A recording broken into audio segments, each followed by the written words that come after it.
Hey guys, what's up? Just another video here on the Trading Academy YouTube channel. We're going to be doing another Euro USD trade breakdown on the 50-minute time frame, executing it on the 50-minute time frame based on supply and demand, liquidity, order flow, and market structure. So I hope you guys enjoy this video, and let's dive straight in.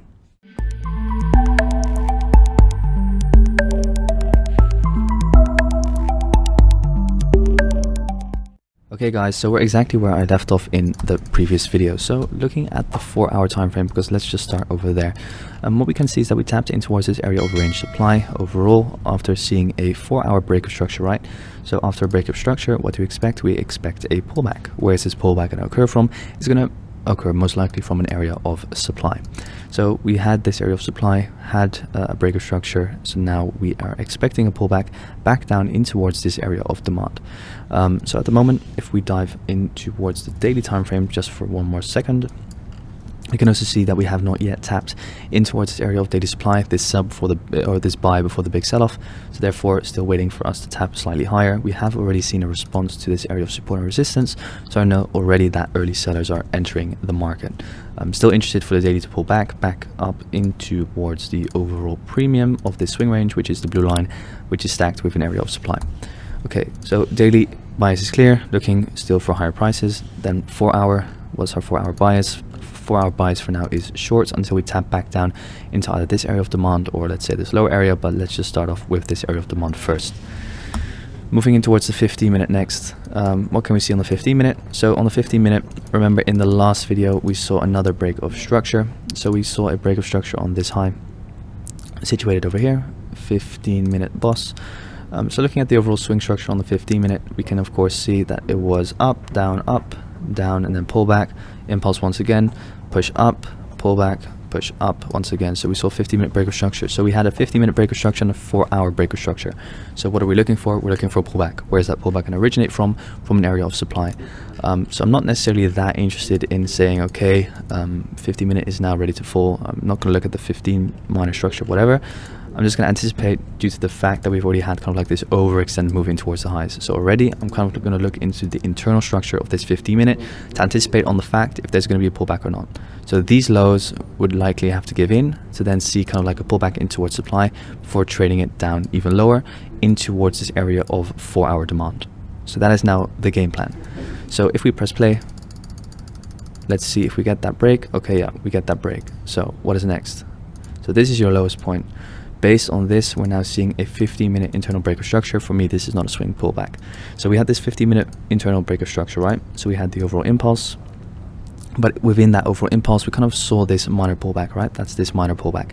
So once you see a break of that minor pullback, that is when you can kind of like look to execute early and trade that potential pullback before trading the overall swing impulse once again. So at the moment, what we see is of course this internal break of structure. So now looking at 15-minute supply and demand, we have a 15-minute area of supply located over here. So this is most likely your 50-minute area of supply, excuse me. Prior to that, it was this kind of like buy before the sell-off, and now it's this kind of like supply, which is a sign of imbalance for your reference. So now looking for price to pull back in towards there. Yeah, for the rest, what can we see? By the way, we had a change of character, of course, over here on this low. We saw kind of like, as you can see over here, a pullback because the candle of this low, or the low of this candle, failed to break this low. So meaning that you saw a change of character or continuation of character, meaning that you can also kind of like adjust the area of supply to this doji candle. So this is the interesting area from where I want to be selling. So I'm happy to be a little bit aggressive because I saw this internal break of structure. So what I'll now do is I'll just set my order on top of here. We set the stop loss above the high, and we of course target 4-hour demand with the expectation that this sell before the buy, which of course we reacted to, and this sell before the buy are going to be reaction points within the market. So I hope everything is clear for you guys. Just to kind of like recap real quick, over here we have like this liquidity high within this doji on the lower time frame. If we tap in towards the 5-minute, I'm not going to do it, but this is going to be kind of like a range, this doji. So pretty much like a doji on the higher time frame is a range on the lower time frame, meaning that there's equal highs and most likely liquidity within that doji. So therefore we have that internal break of structure signaling that there's a potential pullback. We reacted to 4-hour supply, and we're looking of course to trade back in towards this 4-hour area of demand before trading the continuation on both the daily and the 4-hour. So now looking what happens, boom, we get tagged in over here with our high well protected, about 2-3 pips above the area of supply or demand. That's always kind of like my rule of thumb. And then boom, we tap back down exactly in towards this area of demand, react once again, but then we've already seen kind of like a continuation of the internal breaker structure. So we've seen another IBOS, is what I call it. So another internal breaker structure, and once we get that IBOS, I set my stops to break even, and from there it's pretty much just a risk-free trade with further downside achieved. So then again we see, do we see it? Yeah, we see another IBOS over here, but for that we need to close, by the way. It's not official yet. Yeah, and there it is. So we see another break of structure over here. So another IBOS, and then we tap in towards this area of 4-hour demand. And from this area of 4-hour demand, again, it's not like the best 15-minute zones inside of it. We had a 15-minute zone over here, didn't really react to it. But yeah, for the rest we kind of have, let's say this range area of demand which we can still tap into. So let's just see what happens. Does it tap in? No, it does not.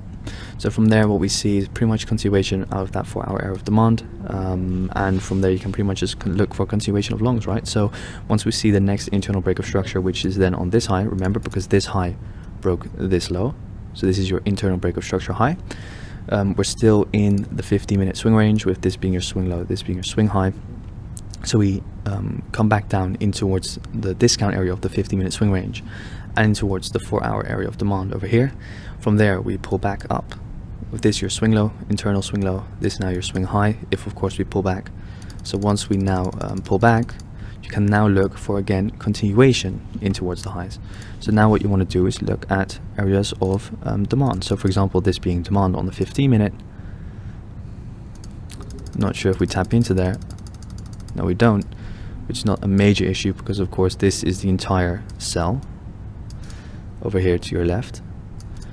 So this is your sell before the big buy, tap back in towards that sell before the big buy, and then we rock us off again. However, I always preferably want to refine it to, let's say, this candle, and as we can see, this time we didn't tap in, but of course that's not an issue because the market is imperfect, but still just a trade example. And now if we look at the daily time frame, because of course you want to see how it plays out, is that you'll see on the daily time frame that eventually we tap back down in towards this daily sell before the buy, tap into there, move up one more time, back in towards this buy before the big sell-off, and then we sell off in towards the downside. And from here we see a new break of structure on the daily, and that was then your daily pullback play. So in these 4 videos I pretty much broke down whole of your dollar for October 2021. Hope you guys enjoyed it. It was a pleasure. Thank you so much. Let's do another month. If you have any kind of like preferences for me to analyze a specific month for a pair, let me know in the description down below or in the comment section down below. Thank you so much. Have a great day, and we will speak very, very soon. Thanks, guys.